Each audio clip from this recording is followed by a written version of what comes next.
Hey guys, welcome back to the channel. This is episode 5 of the Netplay Hero, top 5 Dissidia NT teams of North America.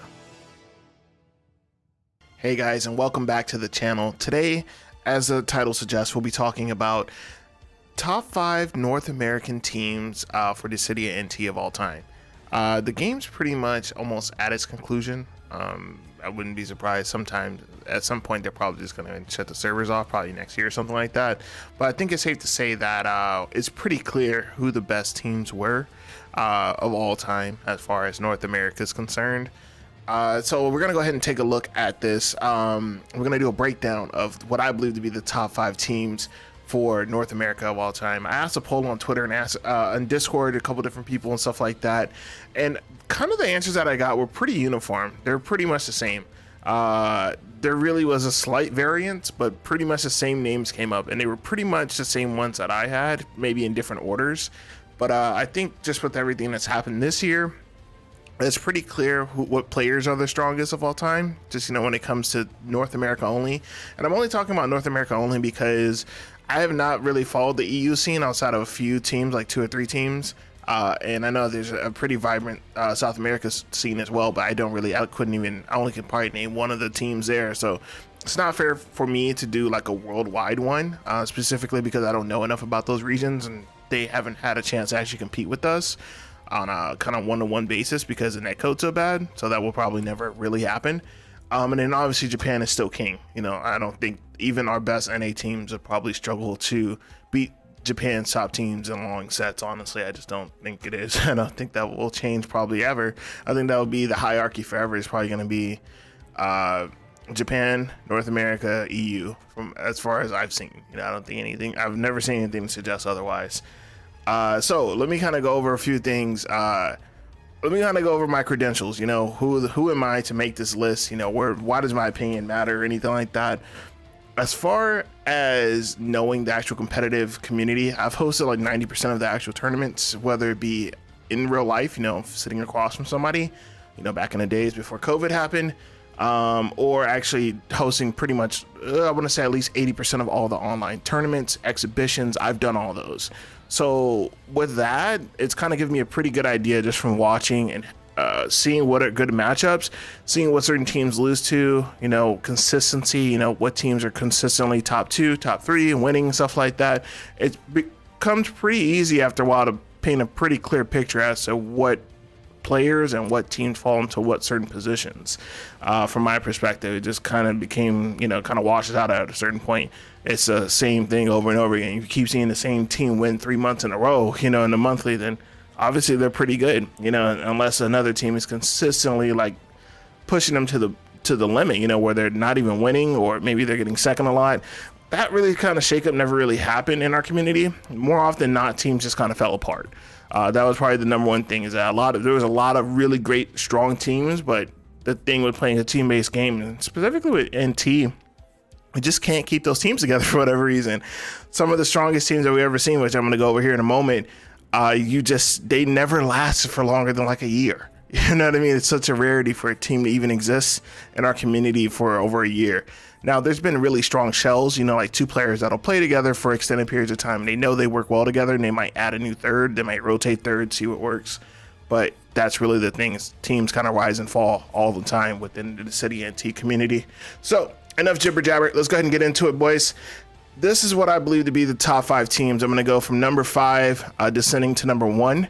So I did ask, I mentioned earlier, I did ask on Twitter, and I kind of got some kind of mixed like results and stuff like that, but it's pretty uniform. So number 5 is going to be, for me, is going to be Frozen Flame. Now, just a quick disclaimer, the footage that you see on the screen actually says Team Trapeze, but they were going by that, I believe, first. So that team name, I believe, is like kind of the same. They did change members down the road, but this team comprised of Raijinkin, Pigeon Senpai, and Polar, and was a it was a kind of a strange team actually when I look back at the footage and how it worked. So the team was comprised of Raiji was running speed on Unite or shoot on Unite. It was one of the two, generally shoot depending on the map.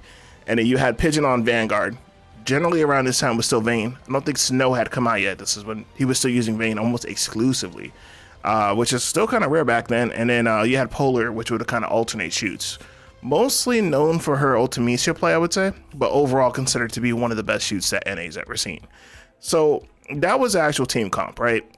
And it was a very interesting team comp because this is the only team out of everybody on this list I've ever fought in tournament and been like, holy fuck, I don't think I can win. You know, I just think this is unwinnable because they had a way of just shutting you out. If Onion Knight got into Sage mode, which is going to happen, especially if you're on a big stage, that is an inevitability. Onion Knight is going to get into Sage mode. After he gets into Sage mode, you're now dealing with 2 shoots and you have a Vanguard. And this was actually before the updates when Vanguards were still relatively honest, that could actually do anything. He could do anything because he had 2 shoots covering him at all times. And it was so hard to deal with. That was probably the only time in tournament where I was like, this is fucking unwinnable. Of course it wasn't, it just felt that way. Just because if they can flood the screen with so many projectiles, you know, Sage mode Onion Knight, that fireball was just a bane of my existence. And he just, you know, at any point, he could just run up and do sword and sorcery and put you in a 50-50 as well.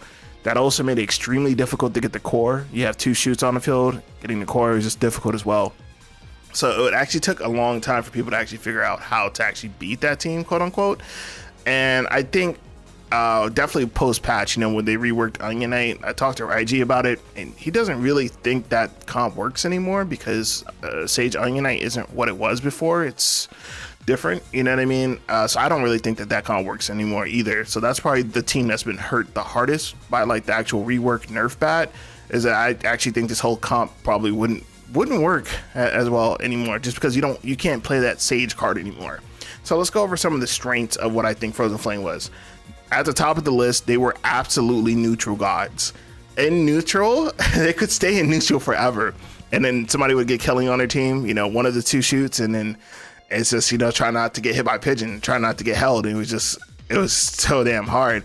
I definitely also like their versatility as well. While sometimes it felt like they were a little rigid, like they knew it worked, having the Onion Knight being able to go into speed at any point definitely gave that team a kind of slight dynamic advantage. You know, they can kind of switch that at any point.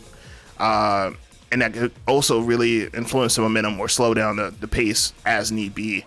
And then the third thing was definitely unique play style. Probably the only other team that actually had anything like this was way back at, man, I want to say first few months of the game being in existence. I think Raiju was actually on that team too. It was a Onion Knight, a Golbez, and a Ramza. And that's hella neutral, you know what I mean? That's back when Bravery Region was just busted. So they would have neutral all the time. And they would have high Brave all the time. So just that type of team comp you really don't see often. I think that was probably the last real heavy neutral based team comp we probably will ever see again. It's not a real popular playstyle because that's not what the meta is. Odin doesn't really allow for you to be in neutral forever if you're going against competent players. You know what I mean? They're going to force you out of neutral. They're going to force you to make decisions and not be, you know, 3 rings away from them spamming projectiles. That's not going to be a thing anymore. And probably the only thing that I have here listed for weakness, honestly, when it comes to Frozen Flame, it actually came down to team availability. Polar was kind of notoriously difficult to get a hold of, is still kind of nowadays. So not knowing if your third is actually going to be there for tournaments or exhibitions and stuff like that kind of became an issue after a while. And then Pigeon just stopped playing. You know, he plays occasionally, but he just, you know, he's moved on to other things. So that was probably the only real Achilles heel when it came to that. Outside of that, maybe if you could take Onion Knight out of the situation, like say you kept killing Onion Knight or something like that, and he had to keep trying to get his jobs back when it was a little more difficult for him to get his jobs, that might be a huge issue for that team, but they were pretty well coordinated and they could make that work pretty well. So that's it for Frozen Flame / Team Trapeze, whatever you want to call them. Very, very strong team. Again, probably the only team I've ever played in tournament that really made me say, holy hell, I just can't beat this. So shout out to them. Number 5. Hey, and for number 4, we have probably one of my favorite teams of all time. I definitely always liked their play style a lot. And that's going to be number 4. It's going to be Cup Noodle. Cup Noodle is a very interesting team. Early on when the game was first released and launched, became very apparent that they were a very dominant team. You know, if you saw them in a bracket or anything like that, they were going to be the opponent you had to beat if you wanted to try and make it to winners finals, top 8, anything like that. And that was always a huge hurdle for most teams because that team was just insane. The team was comprised of 3 different people generally. Nyx on Bart's, Lockria on Cloud of Darkness or X-Death, and Klein normally on Emperor. And this was back when Emperor was still kind of honest, I guess you could say. Like he didn't have his buff, his rework that he got. So this was a pretty heavy neutral comp, and that was one thing I always liked about it. This team could literally go from 0 to 100. They could zone you out for the whole match. Like literally they could zone you for free. You know, Cloud of Darkness with Emperor, and if you throw in Bart's Ranger, you could literally be kept out for the whole match. That's easy. They could do that all day, but they could also turn the heat up quite quickly as well and become insanely aggressive, like just kind of at the drop of a hat. And that was something I always appreciated about this team. Now, a couple things about this team is, you know, outside of the extremely heavy neutral team comp, one thing that I did like was that they were, I think out of all the teams here, depending on their playstyle, they were the quickest to go from 0 to 100. So they could go from neutral straight into, you know, pure aggression, get some KOs. This is back when Shiva was a meta, get that summon out, close out some stocks. They were one of the best teams on this list as far as executing the game plan. They knew what they wanted to do, and they knew how to execute it. You know, when the game first emerged, you know, we had ESL. Oh man, that big ass meme.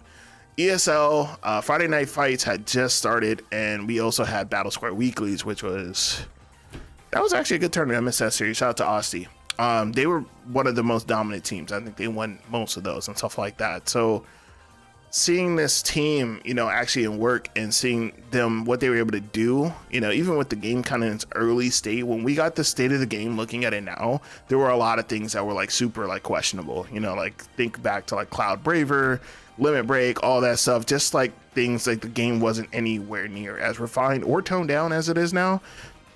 So I think that them playing in a really chaotic it was kind of a Forged by Fire situation. They played in this insanity, you know, that was vanilla in retrospect, and that kind of allowed them to become insanely good really quick as well.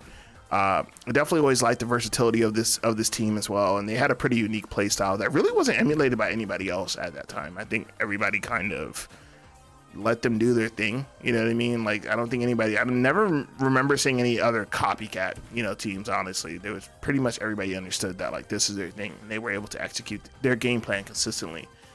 Only real thing that I have here is for negatives when it comes to Cup Noodle in a nutshell was probably going to be their temperament. Their temperament, unfortunately, as gifted as all 3 players were, they could get a little temperamental, especially like during heated sets, tournament, stuff like that, and the implosion, right? That can happen. So sometimes it felt like when it came to that team, the biggest hurdle that they had, the biggest enemy they had was themselves. You know what I mean? Outside of that, I don't think that, even though they were really talented teams back then, there really wasn't much teams fucking with them. Let's just be honest. So I think that's kind of the story of them. Shout out to Cup Noodle, definitely one of my favorite teams of all time. Always enjoy watching them play. All right, let's move on to Team 3. Team 3. So this one I'm going to break down kind of more comprehensively, just because it's had so many iterations, and that's going to be Team TBA. And I put here Alpha, because that's why I call it. This team's had a lot of different variations, you know what I mean? The current iteration, well, the iteration that I'm going to speak about today is the one that I believe was the strongest of all time, and that's going to be Nyx. Normally on he used a lot of different actual characters on his team. So we'll say Bart's. We had Cross on Lightning, and we had Edo. Typically on he play any shoot, but we'll say Terra, right? Generally, Terra is his strongest character. I think that's the character he said he's most comfortable with, is his strongest character, right? That team comp right here, I think was probably the other scariest team of all time as far as like to run into in tournament. If you run into them in tournament, you're dealing with 3 extremely good players like independently, and you put them all on one team, and Cross and Nyx work off each other really flawlessly, honestly. And you have Edo in the back, a really talented shoot as well. And then one thing I always liked about this team a lot more than any other teams was they knew the whole cast. It's very rare that you run into actual players that know the entire cast. They can pick any character. Obviously, they wouldn't do that in a clutch situation, but the game knowledge, I think, is probably highest on this team. Each member knowing multiple different characters within one role, that's a huge asset to have. And that really gives you the leg up in certain matchups. You know, if you know something's just not working, you actually have the ability to switch over to something, or team comps that you practice. You know, that's something that a lot of other teams on this list, or just in general, just they really can't say the same. And I think that also made them overall much more stable. You know, they really, from any time I've like really watched them in tournaments and stuff like that, they really didn't have a huge tendency to like get tilted or anything like that. Even when things weren't going so great, like I watched a few sets where they were actually down and they brought it back, or they were losers and they brought it back and stuff like that. They just kind of, you know, they didn't let themselves get rattled despite the fact that they had lost. That was one thing I really appreciated about that. Also, just kind of their overall willing to experiment, whether it be in casual, scrim, stuff like that, with different team comps, was a huge asset, I think, to this team. And then probably the only real weakness that I have listed for this team is going to be the temperament. Again, the temperament of all three players, kind of hot and cold. And I think this is probably the team out of all the teams on this list that lasted the shortest. The duration of this team's actual existence, its lifespan, was not that long. I think like under a year. Probably less than that. It just didn't last that long. As I mentioned at the beginning, that's probably the Achilles heel for Dissidia NT, among other things. It's just hard to, you know, keep three people motivated, playing at a really high level. You know, we're talking about the highest level possible. To keep that going and keep people motivated for a game that's quote unquote dead, that's a hard thing to do. So that's something that I think over time, I'm not sure if there was a fallout or something like that, Edo ended up leaving the team, and then it was joined by other shoots. There was a rotation and stuff like that. So it was, I just still think that this is by far the strongest comp for Team TBA. And this is also the one that had the best results. And from when I spoke to other people as well, this was the one that came up the most. Like when I asked about like, hey, what do you think about this team? They would specifically say the one with Edo was the one that, you know, they felt was like, all right, this is difficult to fight, and they get reasons and stuff like that. So shout out to Team TBA coming in at number 3.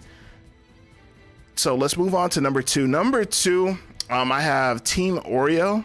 Now Team Oreo is probably the other team that had a relatively short lifespan. No, I think they were together for maybe about a year.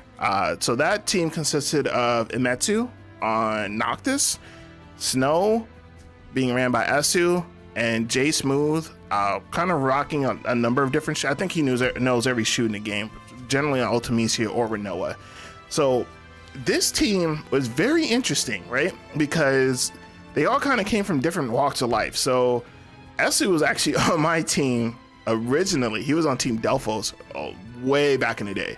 Like, he was like using X-Death and Ramza. This is like a super duper throwback. Not a lot of people know that. So I don't know. He just kind of transitioned to another team after a while. To Warring Triad. So it was him, Traken, and J Smooth over there, and they did pretty well. I remember them going pretty far in brackets, and you would always see them. They were very, very consistent. They would always show up to every tournament, and they were still very hungry. So that's one thing that you need the most in this game, is that passion and that fire to keep going. So Esu and Jay, Traken, I believe, ended up moving. He was unable to play. So they linked up with Imetsu, and Imetsu is kind of, I think is probably one of the most interesting characters on this actual team, because he wasn't somebody that you saw a lot. You know what I mean? Like, I only had a few brief interactions with him, and when you see him play, it's very different from a lot of other speed players. And especially considering the position that he was in when his team first kind of came to fruition, he was going up against really strong and prominent teams, or, you know, really, really vetted players, or, you know, the names and stuff like that. You see some names in the bracket, and you're like, oh man, I want to fight that person. You know what I mean? It's just like you kind of get in your own head, nerves. The thing that impressed me the most right out the gate when it came to Imetsu was like, he was never afraid to fight the fights he needed to fight. You know what I mean? He was fully confident in his character and his execution. And he was just, you know, not willing to get bullied or to not do his role. You know, he plays speed.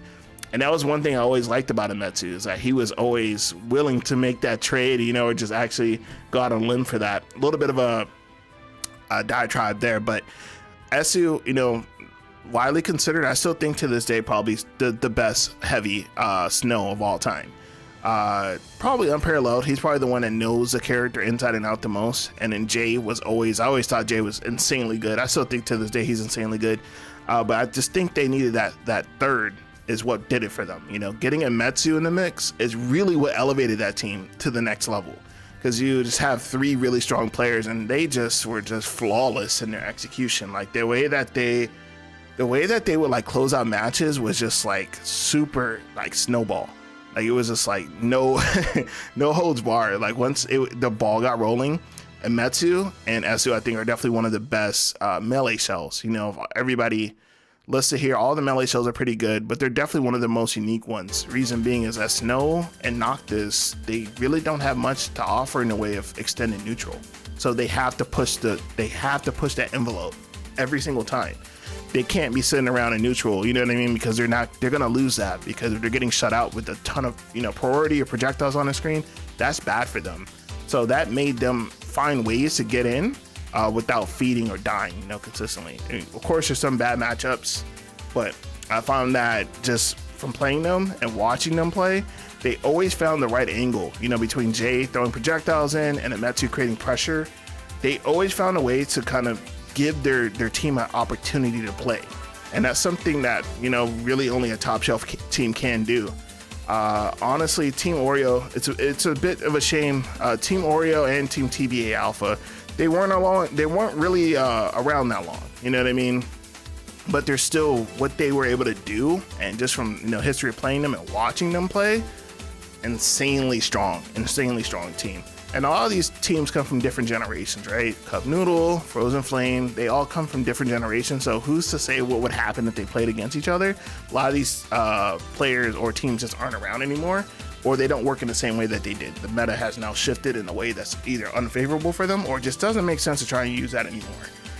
So that's always an interesting thing I try and keep in my head. And then for number one, this is something that, let me actually give you guys what I had my previous order before I had any conversations with anybody, right? So I had number one, I had Team TBA Alpha, and number two, I had Frozen Flame. And interesting enough, I actually spoke to Pigeon for a while, and he was like, no, I definitely think that Team TBA, like that was one of the only teams that he fought that he was like, wow, I really feel like this is impossible. So that actually influenced this. This was maybe about a year ago we had the conversation. I was like, wow, it's interesting, because I was kind of mentally edging Team Frozen Flame up near the top. I was like, man, that could be number one, just based off my own experience. So when he said that, Team TBA kind of went to number one in my head. I was like, all right, that makes sense. If the guy from the team that I had at number one is telling me this, how can I really argue that? You know, this doesn't make sense. So as time kind of marched on, I was still thinking, I was like, what teams have like still been dominant? And kind of out of the wings, you know, Team Jin just slowly started making a really, really insanely immaculate record. Between Friday Night Fight exhibitions, tournament wins, and just overall playstyle, they have just kind of cemented themselves as, in my opinion, the strongest team of all time. And it's really interesting because they share a lot of the same attributes of Team Oreo. So that's comprised of Kumagawa, normally running speed, known for his Noctis as well as his Lock and his Tifa, also pretty good. And we have Bitsu running almost exclusively Snow. I do see him experiment with other characters, but I would say 99% of the time we see Snow. Then we have Golden Tails rocking a lot of Ultimecias on here. There's like 4 Ultimecias on this list. Ultimecia as well as Renoa. So him and Jay kind of have the same thing there. I think that I think Jay knows a bit more shoots, but I definitely think that Golden Tails has a very good, strong Ultimecia and Renault as well. So that's a comp that they traditionally go with, right? Some of the strengths that they have, you know, right out the gate, I think this by far is the most aggressive team on this list. They just are able to push that button and just really force the situation. And I think outside of aggression, the momentum that they get, when they get momentum, this team just never lets go. It's just literally, it's impossible to wrestle that back. You have to have extraordinarily good decision making, priority, target selection, stuff like that in order to really stop the momentum train.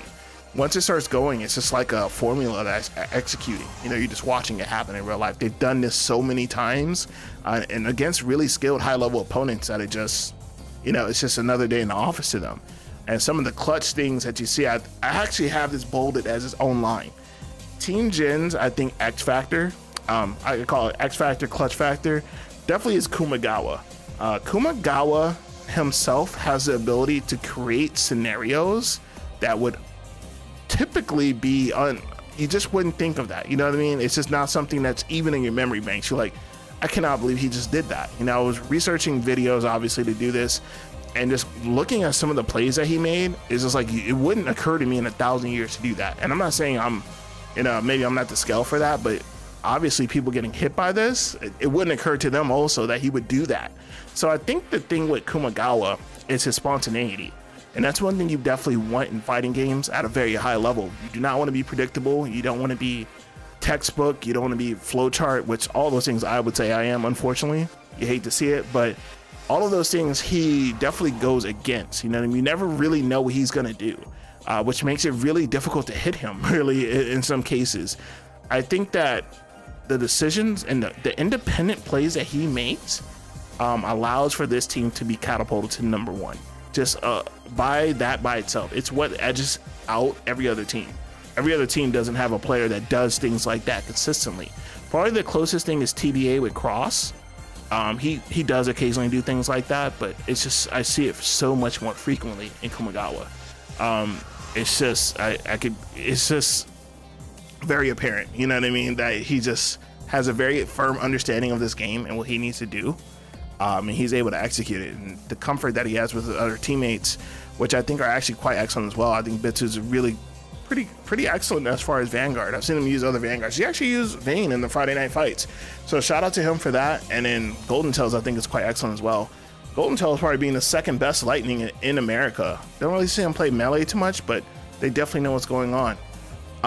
The only real weakness that I have listed here is if one player gets shut out, I feel like sometimes the momentum will roll the other way, but super hard. Like if one player gets shut out or they can't do their thing, I feel like it really cascades in a bad direction. And it really causes situations where not one bad decision is being made, multiple bad decisions are being made in a cascade effect. And that can definitely come back to bite you. And you cannot have that happen in clutch situations. Probably the singular downfall for Team Jin, honestly. But that's going to be top 5 Dissidia NT NA teams of all time, in my opinion. I don't see this changing ever. There's a slight room for debate with some of these. Again, this is just my personal opinion from what I've seen out there and kind of what I've gathered from the public out there. So let me know what you guys think in the comments below. Give me a shout on Twitter. Let me know. But thanks for tuning in to the Netplay Hero. I will see you guys next week. Peace out.